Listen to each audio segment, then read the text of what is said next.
This is InvestTalk. Independent thinking, shared success.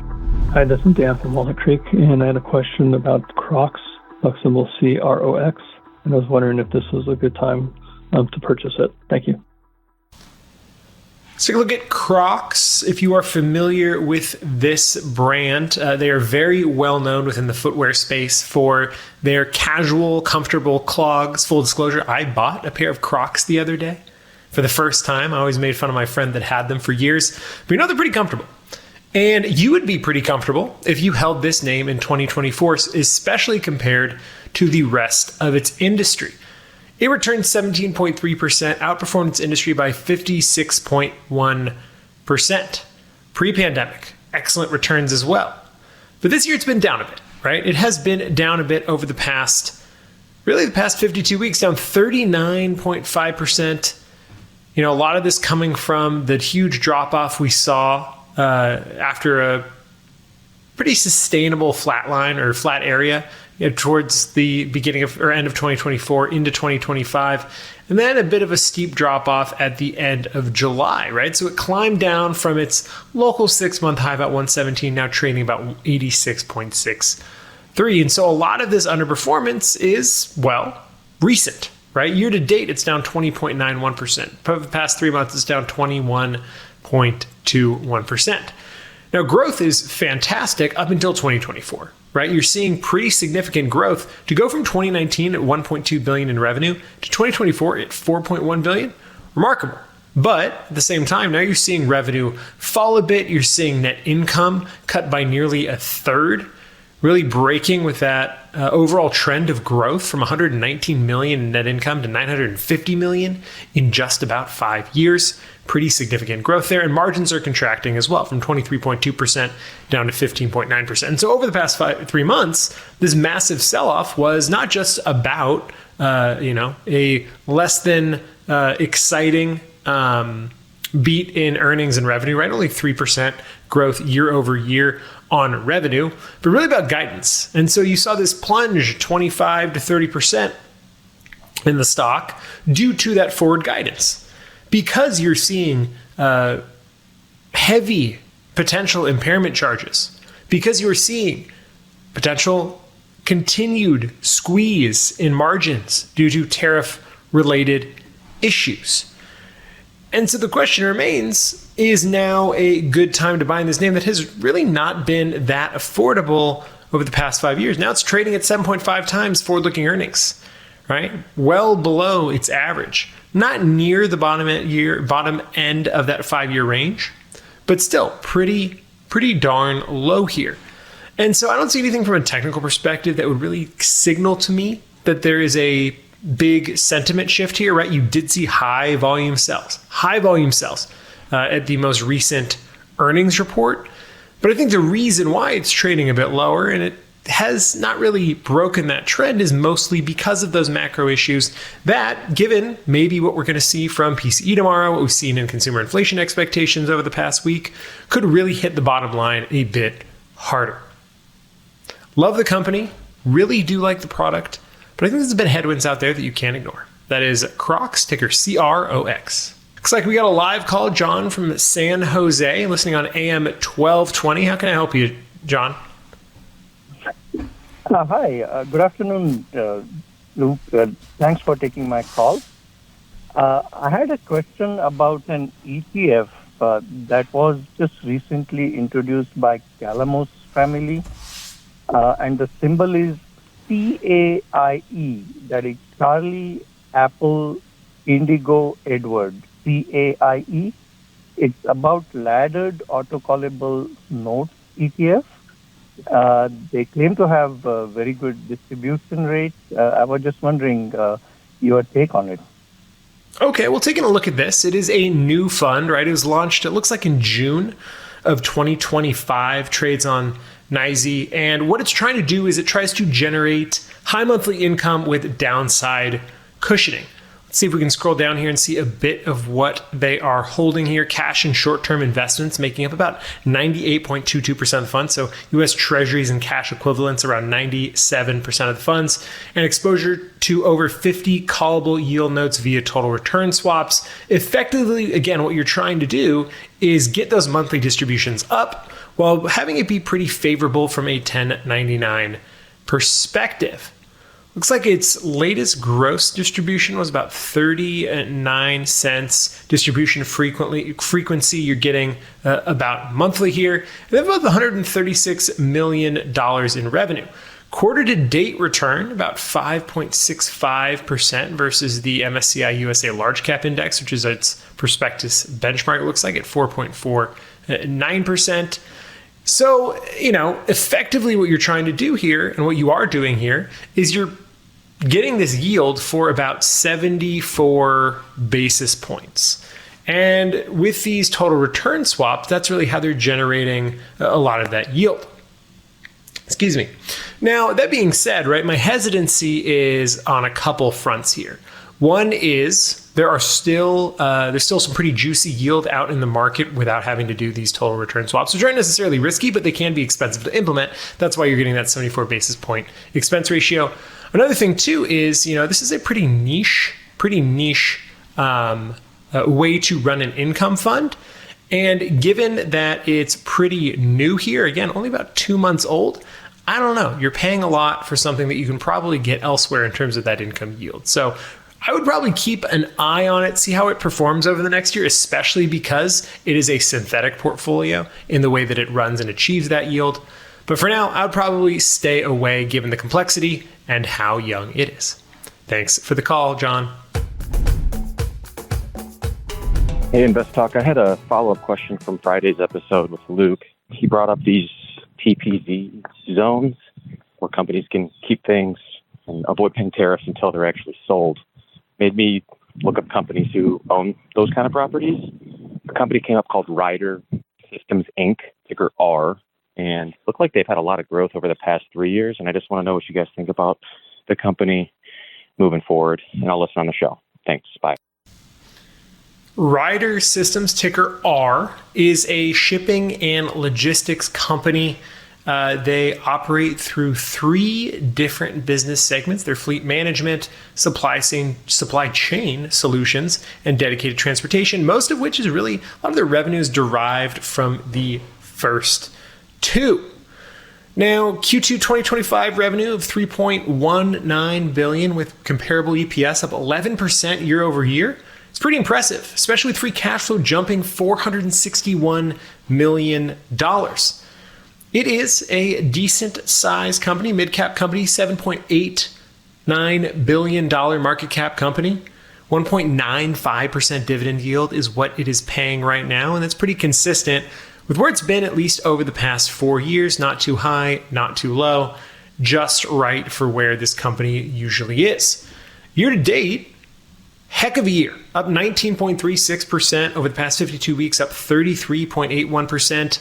And revenue growing at 7.2% on an annualized basis, albeit a little up and down, right? 2022 saw a huge jump from 2021 and down a bit in revenue in 2023.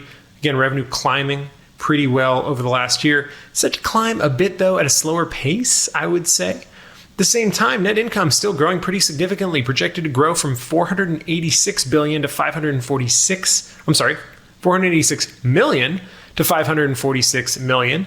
Net margins set to increase as well, though the industry generally has pretty low margins within the shipping, logistics, fleet management, supply chain solution space.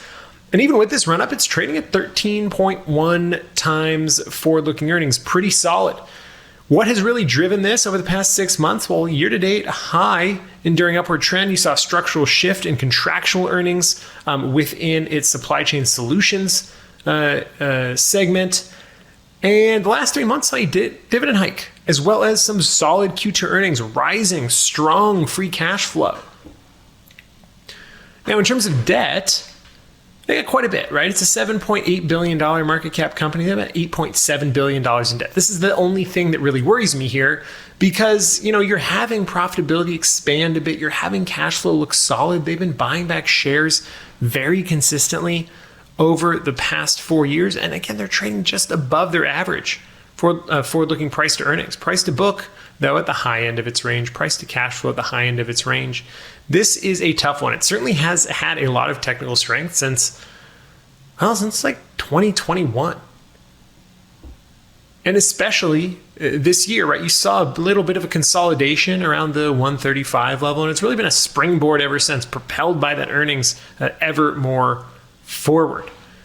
Now, one thing of note is even though they do have quite a bit of debt relative to their market cap, still their interest coverage ratio is 2.78 times, meaning that EBIT can cover their interest payments 2.78 times, and that was as of the most recent quarter.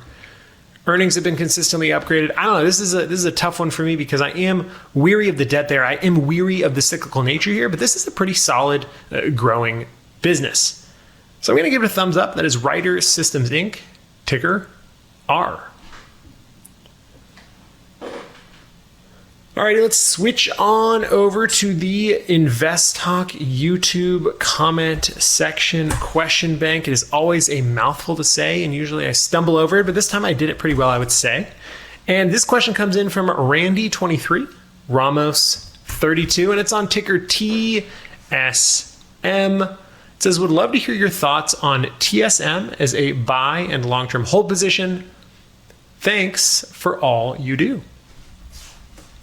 Pull this up on my other screen as well. TSM, Taiwan Semiconductor Manufacturing, is, you guessed it, a semiconductor manufacturer that is headquartered in Taiwan. It is a giant company, $998 billion, and it's had a pretty strong time coming out of the pandemic. Very, very strong, right? Up 21.17% this year, up 40.3% in the past 52 weeks. And that's because it is benefiting greatly from the massive demand for chips. Revenue growing 21.1% on an annualized basis going back to December 2019. Revenue looks like growing crazy numbers here. About 33% revenue growth projected from last year to this year, over 33% revenue growth from 90 billion to 1.23 billion. Net income from 36 billion to 52 billion. That's 26.7% annualized growth over the past 5 years. Margins massive from 40.5% net margin to 42.2%. Return on equity sitting at 28.9%. And forward-looking price to earnings doesn't even look that high, 22 times compared to an average of 20.5 times. They did have stellar Q2 earnings, posted a record-breaking quarter. Revenue reached $30.07 billion, a 44% year-over-year jump. Net income soared 60.7% in that same quarter. And so here we are, at a point where the expansion strategy, the business strategy, but most importantly, the amount of spending that corporations are doing, has propelled this name and a lot of these names a bit higher. My concern here, as we move into getting closer to another year, is there is so much talk about how expensive the market is, about AI in particular, that this has been a big beneficiary of because of selling chips, and how much spending has not really resulted in much monetization. And so you have to ask yourself, given this run-up, is there a lot of downside risk here? There is a bit of downside risk from that perspective, from the fact that from a national security perspective, certainly from a policy perspective, the reason why a lot of money was given to Intel was to create an internal foundry model to start bringing production back to the US with US companies. So there's a bit of risk there. Either way, thematically, investing in TSM has been beneficial. Going forward, over the next couple of weeks, I'm interested to see what the market reaction is going to be tomorrow, given NVIDIA earnings and guidance, and certainly for the rest of the industry as well. It has benefited from the singular theme that has driven markets higher over the past 2 years, It may continue to do that going forward. That is Taiwan Semiconductor Manufacturing, ticker TSM. What an appropriate segue to my next topic, which is about enterprise software and how enterprise software is still remaining pretty dominant within the B2B or with massive B2B revenue, right? Global businesses are expected to spend $1.2 trillion on enterprise software in 2025 alone. That is up 11% from last year. Now, on the side of that, you have maybe a growing threat of AI disruption, concerns about disruption. Tools like ChatGPT, like Claude, are promising software on demand, right? Where a user can build apps through natural language, which would, in effect, threaten the traditional software models. Wall Street, though, pretty cautious. AI disruption is a growing theme in earnings calls. And software stocks are underperforming broader tech indices in 2024. They underperformed in 2024. Vibe coding is rising. If you don't know what vibe coding is, it's the idea that somebody who really has no idea how to code uses these tools, uses just natural language in these tools, and a program is whipped up. And given that you don't know how to read that language, you're just operating on vibes here. And that has become more and more prevalent. OpenAI and JP Morgan demos show how quickly apps can be created using conventional prompts. But without that understanding, right, they also are a bit limited in their complexity. Critical systems, a bit harder to replace. I will, full disclosure, tell you that, I was using one of these systems to create a draft engine for fantasy football. And it did it pretty quickly, and it did it pretty well. But that's a bit different from doing finance, HR, compliance tools, which require security, controls, reliability. That early stage AI tools can't necessarily guarantee. And so software giants are adapting. Workday, Salesforce, they're embedding AI agents to keep pace with what the market is doing rather than to be displaced. Because multi-agent AI is really the next frontier here. Analysts are arguing that future value lies in systems that can operate across multiple platforms, not just within one software tool that can communicate together. This complexity is a moat. Enterprise software workflows, pretty intricate. And so to fully automate them by AI in the near term, especially by internal employees that don't fully understand the types of software communication that is happening, for now seems a bit unlikely. Not to mention AI is still stumbling, right? There are complaints about GPT-5 from OpenAI, about Llama 4. I can't believe it's called Llama from Meta, which suggests that this kind of tech still has limits. It still has these growing pains. The bottom line, though, AI may revolutionize development tools, but at least in the near term, it is unlikely to kill enterprise software. The most likely case that these software companies benefit from implementing these agents internally, capturing more of the market rather than losing it themselves. Alrighty, this is InvestTalk, and our show is about questions, so let us roll in another listener question now. Hi, I've heard past callers ask about questions about puts or leaks, and I sort of understand what a lot of those terms mean when you're talking about different types of trades, but I don't have a full understanding of it, and I do want to learn. I've tried looking up some information about that online, but a lot of it is very technical or information that seems to be geared towards people who already know what that all means, or YouTubers who are maybe selling different types of courses, which if you have a pay option that you would recommend, I would do that. I don't mind buying a course that is informational and helpful. It's hard to find one that's legit, though. I was wondering if you might have any resources that you would share to people who are trying to learn and understand this better, trying to get a full understanding of the terminology, the different types of trades, how to apply them, what to look for that would tell them when to apply different things. I would appreciate that very much. Thank you. That is a very big and very important question. that I don't think we have the time to dive into fully on this format. Now, it is true, there are a lot of paid classes on these types of things. And you at the top mentioned options, puts, leaps, all of these things that are a bit more complex in terms of their strategy than when you talk about just building a typical equity bond portfolio. And I could direct you towards any one of these paid services that can give you a lesson, right? That can help you learn about the basics before you move on towards another layer of complexity, because a lot of the times the conversation is complex because the assumption is that if you're looking at these types of strategies, you have a foundational knowledge. But here's what I will say, and this is plugging InvestTalk a little bit. We have started on our YouTube to pick back up our series, the InvestTalk Classroom series. And what it achieves to do, what it aims to do, is help to teach you about concepts that may be complex in a very simple way. And given that question, we will make sure that one of the next episodes we do is an explanation to try and simplify and help you understand all of these very complex topics within the option space.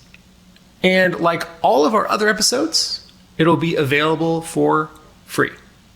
So just head over to our InvestTalk YouTube channel. That is InvestTalk with 2 T's. Look for the InvestTalk Classroom series.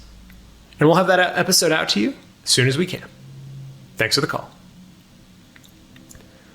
Alrighty, I think we have time for at least one more question. So why don't we play that now? Hi guys, I was calling about Adobe. I'm actually down.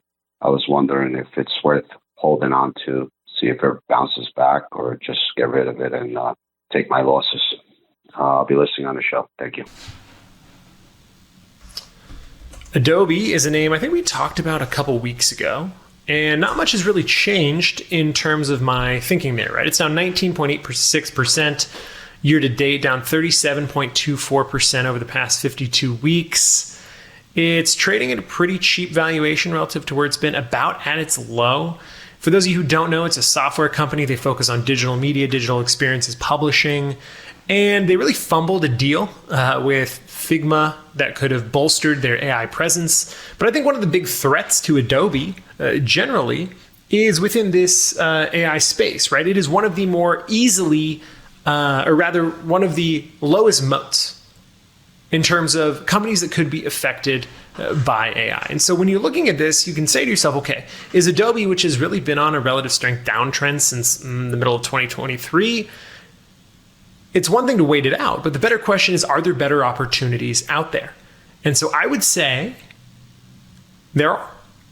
And so for now, I would stay away from owning Adobe. Certainly doesn't seem like it's breaking this trend anytime soon. And I don't know what catalyst could really drive it forward. That is ADBE, Adobe. Hey, good morning. This is Eric from California. I just had a question regarding 401k rollovers. I currently have a 401k plan from an old employer. I went to roll it into an IRA, and they informed me that it is not able to be rolled over with any distributions or any rollovers pre-retirement. And I was curious if you've ever heard of something like that, or if I'm getting misinformation, because I've never run into a case like that with any friends or any colleagues.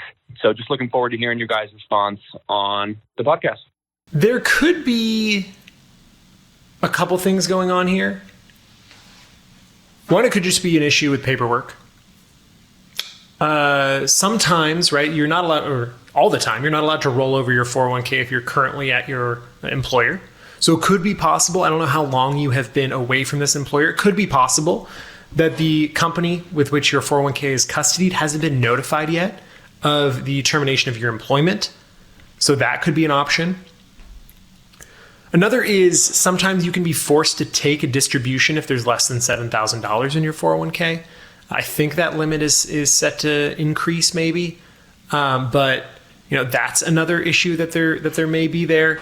It also could be that your funds aren't vested yet, but for them to say that you couldn't do it until you're retired doesn't sound accurate to me at all. So I would certainly call them back, figure out why they are saying this, because off the top of my head, other than the reasons that I gave, I don't think I've come across a situation where you leave an employer and the 401k plan says, sorry, you're stuck here.